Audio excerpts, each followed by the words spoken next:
My definition of music is sculpting sound, because I think music is gestural. We make a gesture, we have intent, we want to express ourselves, and that expression can be in the form of a gesture or a phrase or a whole, can turn into a whole piece or a whole symphony. But basically it revolves around gesture, and gesture is sculpting energy. I find, listening to really abstract sounds that have been organized, musical. What's up, everyone? This is Eshan Kadaru, aka Push for Life, and I happily welcome you to episode number 10 of Music, Sounds, and Silence. In this episode, I just thought I'd reflect on my journey with this podcast so far. About 6 months ago, I decided to start this podcast as a labor of love. I spent a good 2 months working on the initial episodes and launched the podcast in January of 2018. And shortly thereafter, I started with the interviews/conversations with people from all over the world. For those of you who've been listening to the podcast for a while, you'll most likely have realized that there is a certain arc, a certain structure to each episode in terms of the questions that I like to ask my guests. And the one thing that has been most fascinating to me is that just with this handful of questions that I like to ask in each episode, everyone's response has been totally different, and it's almost like out of the seed of each of these questions, a completely different plant grows. And for every conversation I've had with each of my guests, I feel that little bit more enlightened when it comes to my quest to understanding what music really is and its meaning for us human beings. And I really hope that you have benefited from this too. To start off with, I invited guests on who were colleagues of mine who I'd worked with before throughout my career. And the great thing about doing this was, because it was part of the podcast and we knew it was going to be released, we ended up having these really deep conversations we may not have actually ever had, because we knew it was being recorded and it was going to be released to the world. Which meant that we took that extra bit of time to go that little bit deeper than we might have gone if we just met up privately. And since then, I've expanded to invite other guests on who I have not known at all before, but who I got to know through this podcast. For instance, the amazing Ableton Push poet, Jonathan Stein, with whom I had an amazing conversation just recently. Which brings me to my guest today, the legendary sonic guru, Todd Barton. Todd is a case in point. I have been following his work online for quite a while now, and I admire his approach. And not too long ago, I reached out to him online and asked him if he would like to come on the podcast. To my amazement, he replied within the same day and said he'd love to come on. And within a couple of weeks of that initial contact, I was Skyping with him online, having that conversation that you're about to hear shortly. Out of all of the episodes so far, this episode holds a special place in my heart for a few reasons. First of all, it just seems like yesterday that I had the idea to publish a podcast called Music, Sounds, and Silence, and now I'm already at episode 10 and I've had so many amazing experiences along the way. And second of all, I feel truly humbled that someone with Todd's experience and full schedule was willing to take time to come on this podcast at such short notice to share such beautiful insights with myself and you, the audience. Before we get started, I'd like to remind you to go over to musicsoundsandsilence.com to find all show notes and resources related to this episode and all other episodes. And now, without further ado, please welcome Mr. Todd Barton. Welcome, Todd Barton, to the podcast. Thank you. I'm happy to be here. Just for the audience, could you describe where you're at in your life right now, both personally and professionally, what you're up to these days? Yeah, professionally, I'm retired from my first job, which lasted 40 years, which was composing music for the Oregon Shakespeare Festival for plays, both Shakespeare, modern plays, plays from around the world. So I've been retired from there for 6 years, and in those 6 years, I've spent all my time doing electronic music, either giving Skype lessons, performances, composing, and I'm quite happy and busy. That's always a good thing. Would you always consider yourself an artistic person as far back as you can remember, or were there any specific moments that you can remember where like a light bulb went on? Yeah, I was always interested in sound, I think, even from, I can remember back to 5 years old. But the real light bulb that went off for me was my third grade teacher who asked us students in public school if we wanted to learn to compose music. And we were going like, well, I'm not quite sure what that is, but sure, let's give that a go. And he had us have our parents take us to a movie, which was rare in the 50s. There were no multiplexes. And just to remember one of the songs or tunes or, instrumental pieces from the movie. And I remember it was The Vikings was the movie, and I remember the opening cue, and it was this big sort of French horn trombone thing. And we said to him, though, we don't write music at the age of 8. And he goes, that's okay, just draw. Just, bring me a little piece of art. And so we would bring our little artwork in, and he would transform it before our very eyes. Mine went ba-ba, bump. And so he said, oh, that first note's short, so we put a little squiggle on it, and then the next one's long, it's hollow, and then he put a bar line, and then he put 5 staff lines and turned our art into music. And that's when I said, sign me up. That's just what I want to be doing. How did it progress from there? Did you decide you wanted to learn an instrument, or? I was playing trumpet at the time. I mean, I had just started. And so I continued with trumpet. And I was very lucky to have music teachers just like that through middle school and high school and into college at the conservatory. So by the time I was in high school, I was composing for band, orchestra, choir. And my high school teacher, gave me I said, I want to learn more about composition. He gave me a book called Harmony by Walter Piston, and he said, just do all the exercises, and if you get stuck, check with me. So I did. Were you composing mainly classical music, or what kind of styles were you into at the time? Classical, contemporary. I mean, I was also writing for jazz band. So right across the board? Yeah, I mean, I was studying trumpet with Don Reinberg, who at the time was the principal trumpet of the San Francisco Symphony. And I was also studying with Marv Stamm, who was the lead trumpet player for Stan Kenton. So I was both doing jazz and classical. Basically, I'm omnivorous when it comes to music. I like it all. I want to know everything I can about it. And oddly enough, in the midst of all of that, I became fascinated with the recorder, the little wood fipple flute.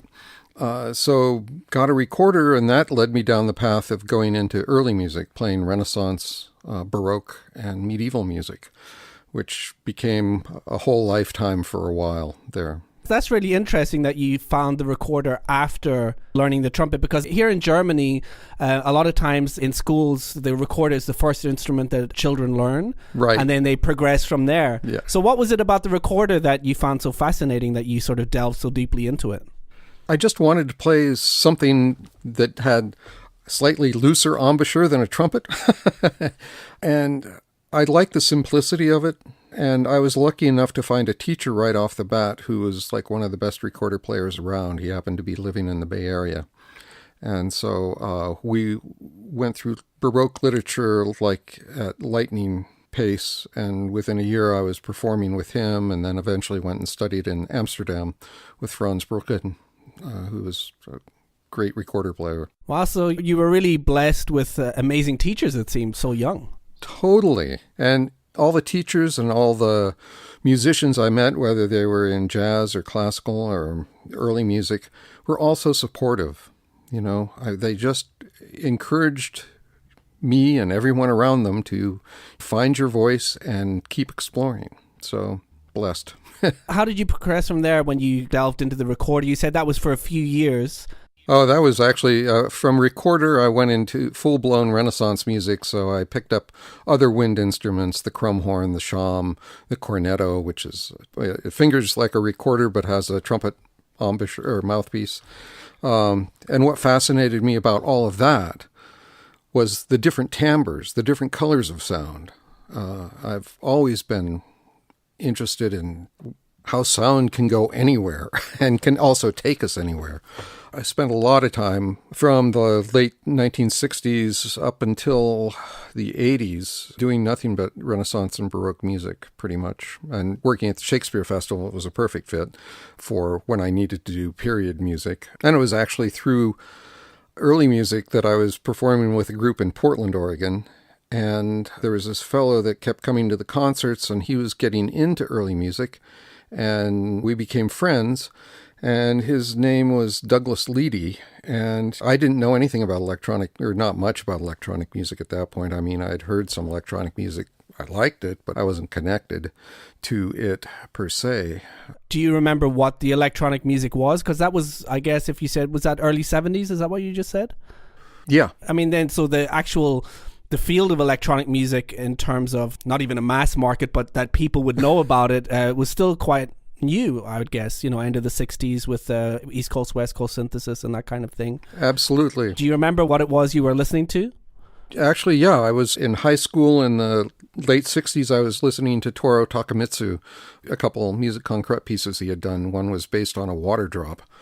The other was based on the Japanese word ai, which means love.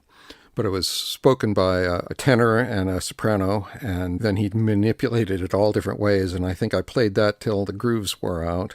Do you think for the audience you could just explain what musique concrète is? Sure, absolutely. Or I'll give it a try. Yeah, sure. In those days, you would use tape recorders. Mm-hmm. You could record at one speed, like say it's 7.5 inches, so it's going pretty fast, and then play it back half again as slow. So if I went, ah, and then played it back slower, it'd be ah, so it'd go down an octave.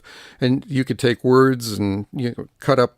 A word could be a piece of tape, and you could play it backwards, or right. You can play it backwards and fast and slow. And so musique concrète was taking these little snippets of tape and splicing them together to get either rhythms or textures or timbres, and it was wonderfully laborious. I did a bunch of it myself. It's, of course, very easy these days in the digital domain. You can record something and chop it up. I actually think for most people listening right now, they don't appreciate how much work it would have been to create a musique concrète piece of music. That's splicing up tape and making sure how accurate it is and playing it back and re-recording it and yep. Stuff that you'd probably do in like 5 minutes in Ableton might have taken days or weeks probably, right? Absolutely. Yep. Days and often weeks. Yep. So you said your friend had played you, I'm sorry, I can't remember the name of the artist. Oh, Douglas Leedy. So yeah, he said, he was getting into early music, and one day he said, oh, and this was like mid-70s, and he said, here, why don't you take this and go upstairs, where I was, staying in like a little attic apartment of his house. And it was a Buchla music easel, like, one of the originals, which is a suitcase synthesizer. Okay, it's the size of a suitcase, and it has lots of sliders and knobs. And what I found fascinating was I could actually start to create timbres, tone colors that I'd never heard. Any rate, I think I stayed up there for 3 days, just going down the rabbit hole of all the different sounds that could be, or not all of them, just the tip of the iceberg, new sounds to me. And I was fascinated. I think that's something also, like even for my generation, these sounds have been around. Like I was born in 1975. So I grew up in the 80s where 80s electronic music was just standard. And so one thing I like to try to imagine is, back in the 60s or early 70s, when people were hearing these sounds for the first time, they were completely new sounds that no one had ever imagined, most likely, I'm guessing. What kind of experience was that like? Well, it was endlessly fascinating and exciting because I felt like I was discovering new universes. My very good friend who's a sound engineer, I remember he was telling me, what was it? It was like Pink Floyd or concert he had gone to, and they came out and somebody just hit one note on a synthesizer, and he had never heard anything like that. And he said he felt like his brain and head just blew back 50 feet to the back wall and everything opened up. Yeah. I mean, that's what it was like hearing some of these things. It was, wonderfully surprising. And I guess it must have just opened up all of this sort of new potential as a musician where you're just like, oh my God, I have all of these new colors to work with. Yeah. Well, and as a composer, I mean, by this time I'd been composing a lot too, but composing for acoustical instruments. Mm-hmm. And when you compose for standard acoustical instruments, your composition job is to put it on paper with notes. Yeah. I'm not creating the timbre of an oboe. Mm-hmm. I'm writing for an oboe. You know, if I want to create a new timbre, I would have to add maybe an oboe and a viola and a string bass playing high, and then a flute in a whisper tone or something. But when I'm writing for the oboe, it's standard notation, and you're writing notes that somebody else will read. Whereas with electronic music, and I think Stockhausen, who was a German composer that first pointed this out, the paradigm shift is you create the sound as you are composing it. Right. And the other paradigm shift that Stockhausen pointed out was he held up a piece of magnetic tape from a tape recorder, and he says, I am actually holding sound. I am touching sound. Another paradigm shift. Yeah. You know, I can hold an oboe, but I don't play oboe, so it doesn't make sound. Right. And I can hold a piece of tape, and doesn't make sound, but if I put it on that tape deck, it's going to make sound, and it's not going to make just one note. If I take that one piece of tape, say it's 10 inches long, and I slide it back and forth on the playback head, I will get high pitches, low pitches, things that glide up, sweep up, sweep down, and there's a whole world just to experience there. I actually think another thing that our generation kind of is missing out on is, when you, like I use Ableton, for instance, and various other software, but it's all virtual, right? When you say something like that where you're holding a piece of tape and you're moving it back and forth, there's something so visceral about that. Even though I could recreate that virtually in Ableton by using samples and splicing them up and making them go back and forth, there's just something I think about using your hands and a piece of analog equipment and just doing it that makes it so much more real. That gives it more value, if you know what I mean, because it's so much more real than if I sort of intellectually think about a process and then try to recreate it virtually. And then it might also sound good. It's not that it won't sound good, right? But the process is such a different one. It's so much more intellectual, where with a piece of tape, you're just kind of experimenting until you find that thing that makes sense, and you capture that hopefully somehow. You're totally connected. Yeah. I mean, there's no pushy buttons and mouse moves. Yeah. between you and the sound. Yeah. Right? And I mean, that's what I love about analog synthesis, is an analog clock is one where the second hand and hour and minute hands go around continuously. There's no stops. Right. Whereas digital is little LEDs coming on and telling you, trying to represent numbers to you. It's not continuous, right? It's just... It's not continuous. Analog is continuously variable, not unlike our breathing, which is never breathing at the exact same rate. It's always changing. So is our heartbeat. Yeah. It's not pumping out at, 60 beats a minute or 72. It's varying as we are speaking today. Those are analogs. So I really like, with the Buchla music easel, which I mentioned was the first instrument, it has a body capacitance keyboard. What that means is when I touch the metal on the keyboard, my electromagnetic spectrum completes the circuit, and we get sound. Wow. So in a sense, I'm actually touching the electrons that I'm sculpting. In a sense, you become part of the instrument then, right? Yeah. In the mid-'70s, I was, got to play the easel for 3 days, and then it took me years to save up money to buy my first synthesizer in the late 70s. But by 83, 84, there was, an explosion from the 60s to the early 80s of analog synthesizers. Yeah. I mean, so many makers showed up after Don Buchla and Robert Moog. But in 83, I think, the Yamaha DX7 came out, which was a digital synthesizer. And everybody went, oh man, this is it. This is the future. And I raised my hand and talked to everybody who was saying, no, wait. We have not even gotten close to finding the edge of what analog synthesis can do. Right. I know there's a lot out there, but I still think there's more to go. And they looked at me sort of like, well, that's cute.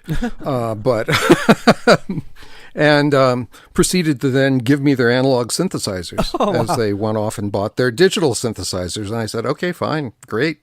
So I got quite a nice collection in the early to mid 80s of people just ditching their analog synths. Wow. And, as we know, 10 years ago or maybe a little more, analog synthesis started coming back into the culture, into the music culture.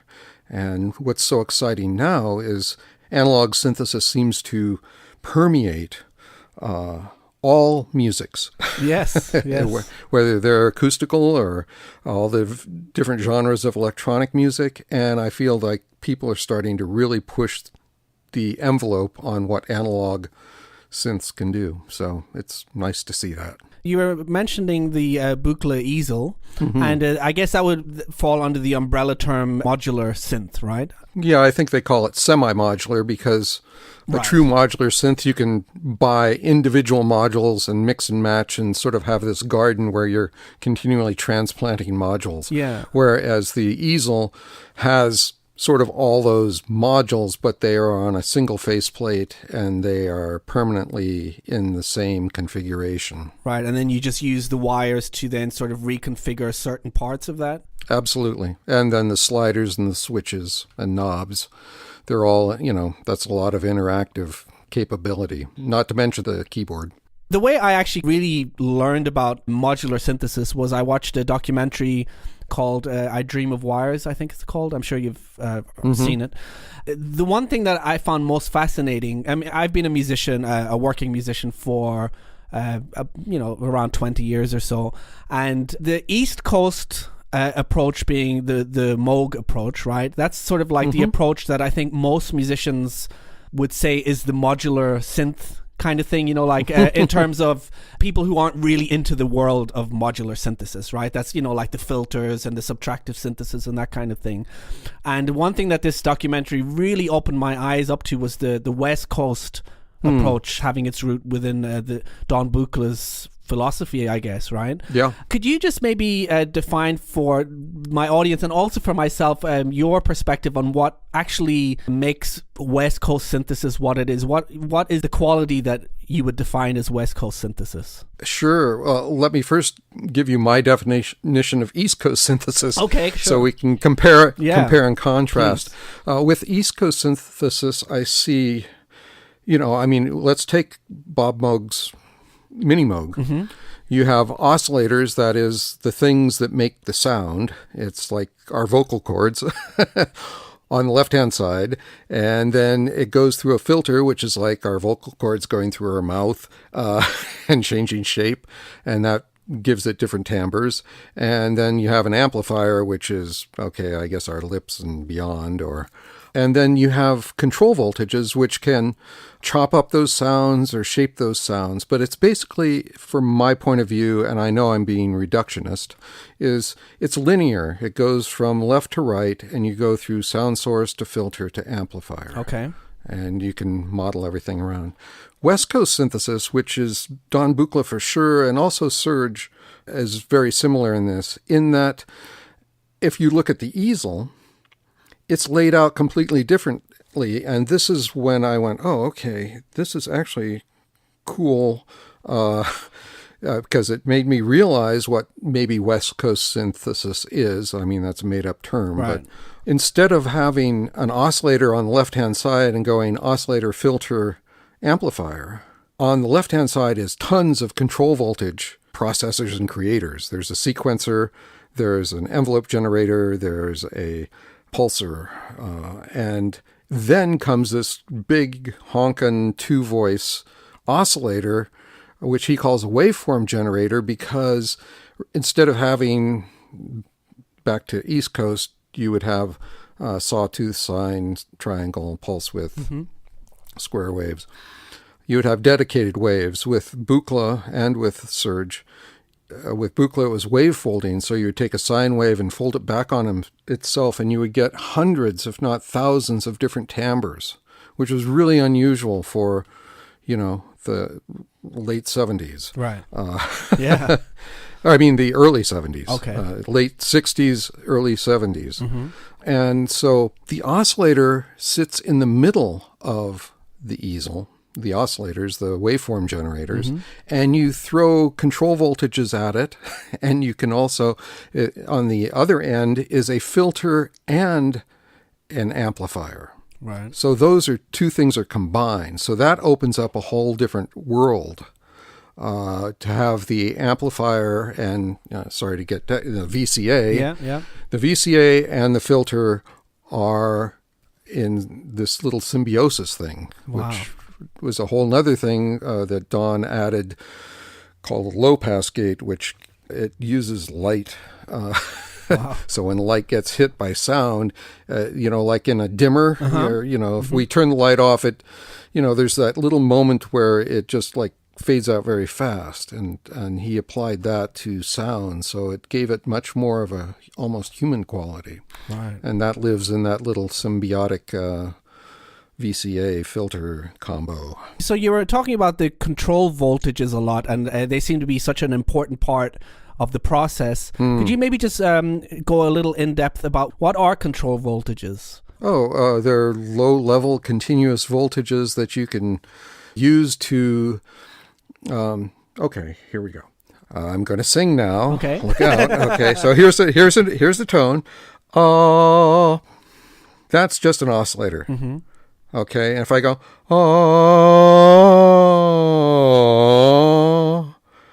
my vocal cords got shorter and longer, and the musculature continuously variable. It's that muscular change that is control voltage. Okay.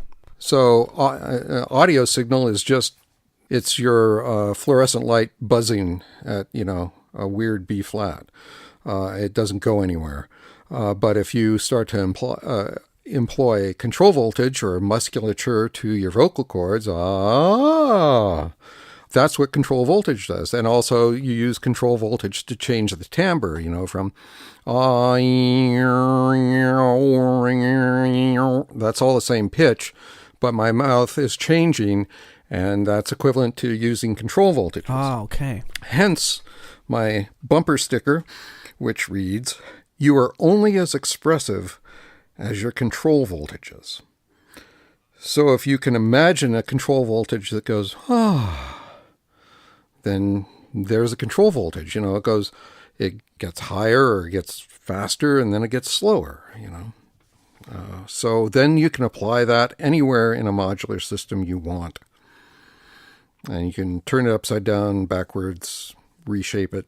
So does that help? Absolutely. That's really helped my understanding of that. The other thing I'd like to ask you about, the little I do know about Don Buchla from the documentaries I've seen, and I've seen other stuff of his online, he seems to have been somewhat of like a reclusive genius, like an archetype.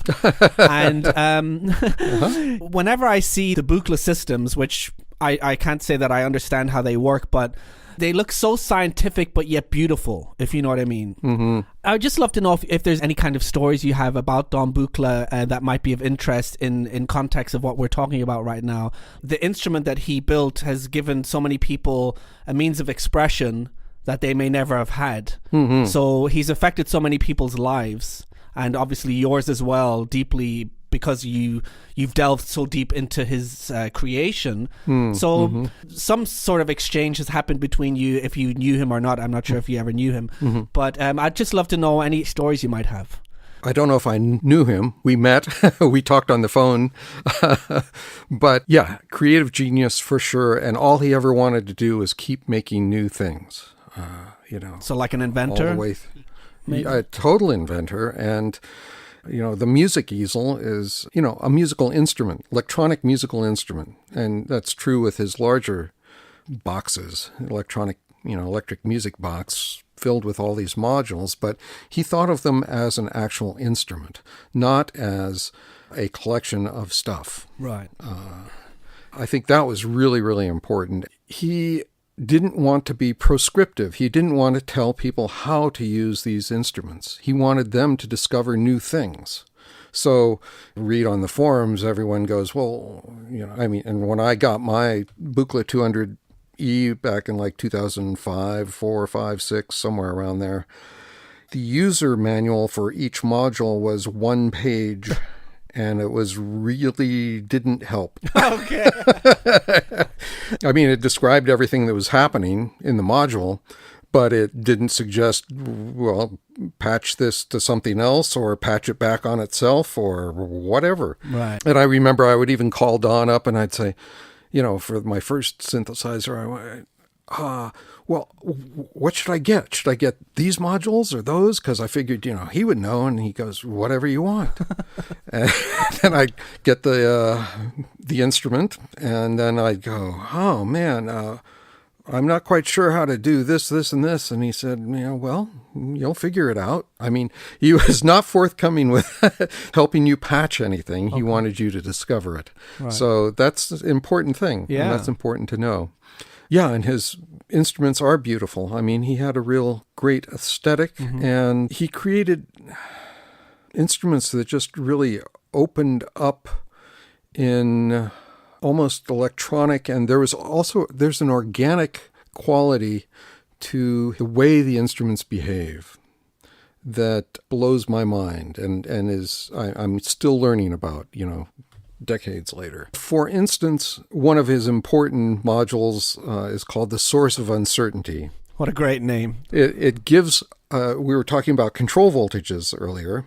It has a bunch of different flavors of control voltages. It has fluctuating, where it's continuously variable fluctuating voltages that are going at different rates and different widths. And then there's a quantized random voltage. And then, there's a sample hold type randomness. And what I found once I started listening to these and taking them different places is like if I would plug in randomness to, say, a filter, the filter would sound almost acoustic.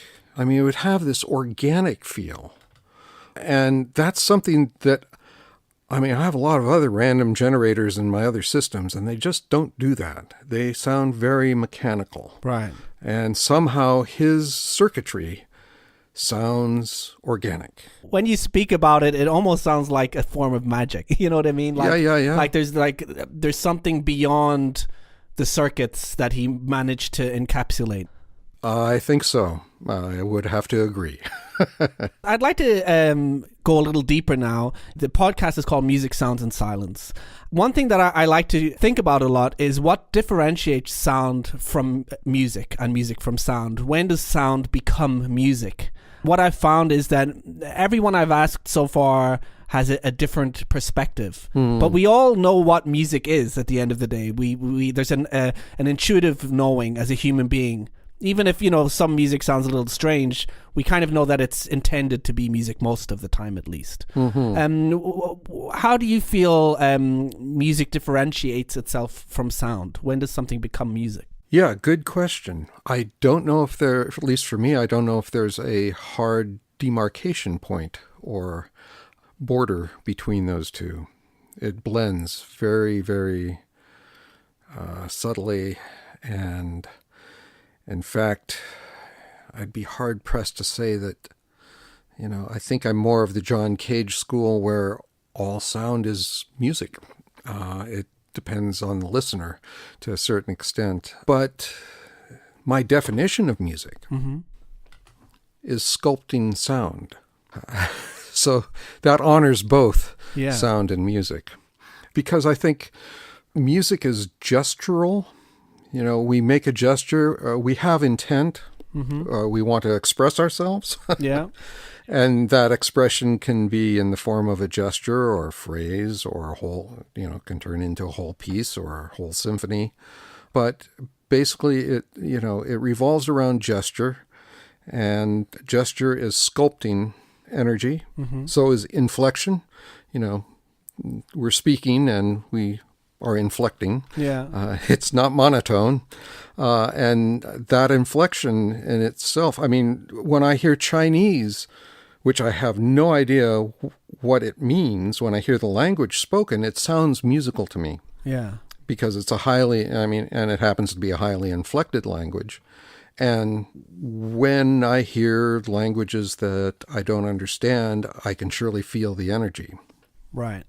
I still might not know what's going on, but there's an energy exchange. And I find, listening to really abstract sounds that have been organized, musical, because there's an energy exchange going on. There's a gesture. And you said the other part of your title is silence. And all sound, all music starts in silence. So, without silence, it would just be non-ending sounds and musics. Yes. And, so at some point, if it's a dance piece, EDM or something, it's going to start in silence and it's just going to keep going, right? Unless there's drop or something. But in other musics, one thing I've studied for decades is Japanese shakuhachi music. Shakuhachi is a bamboo flute, which was used in Zen meditation 1,000 years ago and still has that tradition. But there's a lot of silence because each breath is its own gesture. You take a breath and then you play a musical gesture. You could call it musical or a sonic gesture because shakuhachi to some people might sound very strange. Right, yeah. They might not say, well, that's not music because it doesn't seem to be going anywhere. Right. And the reason being is in shakuhachi music, each breath begins in silence, you exhale, and you play a sonic gesture, which isn't basically a little micro living sonic organism that is birthed, goes through teenage years, matures and dies back into silence. And one gesture of one breath, one shakuhachi gesture is not necessarily linked to the next one coming. Okay. It's like a whole nother world is possible. Wow. So it's a different way of listening and it's a different way of listening and being. But I call it music. I love that flute as well. What's the sort of the intent when learning the shakuhachi as a form of like a sonic meditation? Is there any kind of intention or am I reading too much into it? Oh, no. I mean, like in traditional Zen shakuhachi, the masters from, centuries ago, I mean, there was a phrase called, it translates to Buddha in a single breath. Or in a single sound, I think is the actual better translation. Buddha in a single sound or tone or note. And so, that's why shakuhachi players spend an hour playing just the low note on the shakuhachi is, become enlightened through a single sound. That's definitely part of the tradition. Yeah. I'm not enlightened, probably won't become enlightened, but it's also fun to play long tones and just listen to the sound. Once again, I'm fascinated and obsessed by tone colors. So the shakuhachi, you can play that one note for a long time and go through a lot of different tone colors and discover lots of different things. So for me, it was, more exploration. When I've seen some of your videos online where you're working with your easel or any of the other synths that you have, I also get the impression that it's sort of almost like a practice, like some people would practice meditation or any kind of spiritual practice. Sometimes I get the feeling that might be something along those lines for you when you're working with sound. I guess you could frame it that way. Yeah. All my practices come to play. I mean, decades of playing shakuhachi is definitely a meditative practice, and every day I come out here into the studio to explore sound, and the exploration of sound is listening to the sound it's energy. Sometimes you turn that knob just a millimeter and a whole new world opens up, and part of it is, you might turn that knob and it sounds like noise or something you don't like, but that's a spiritual practice of going, wait a second, if you say you don't like it, then you've just cut it out of your sonic palette. You've cut it out of your life. And you've judged it, I guess, in a way. Yeah. Instead of letting it just be what it is. Right. And listen to it. Okay. Like, whoa, I wasn't expecting that. I didn't want that. Right. You can do that and then try to turn the knob back, and good luck, because you might not find the right spot. Right. And of course I do that all the time, but other times I try to go, I wasn't expecting that, and it sounds really weird to me, and but where's it going? What's it telling me? Right. Yeah. So it becomes that's where the dialogue comes in. Mm-hmm. If you say no, then there's no dialogue. Right.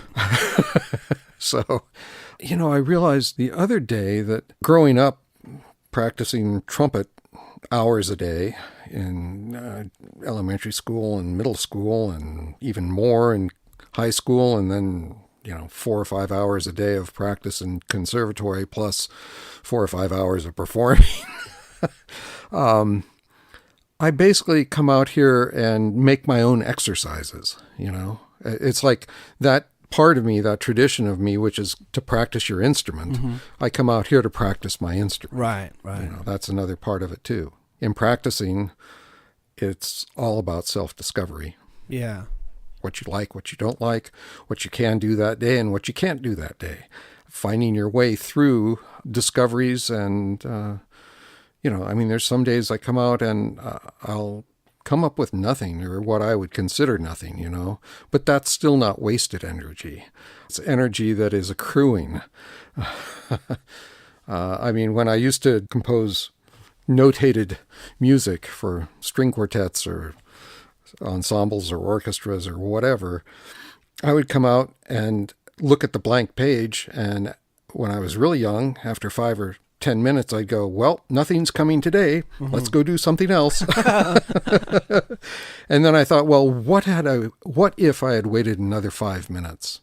Maybe something would have come. Mm-hmm. So I got really good at sitting in front of this blank piece of music paper for upwards of 45 or 50 minutes. Right. And many times nothing would come. But then I'd come out maybe the next day and I'd write for 4 hours.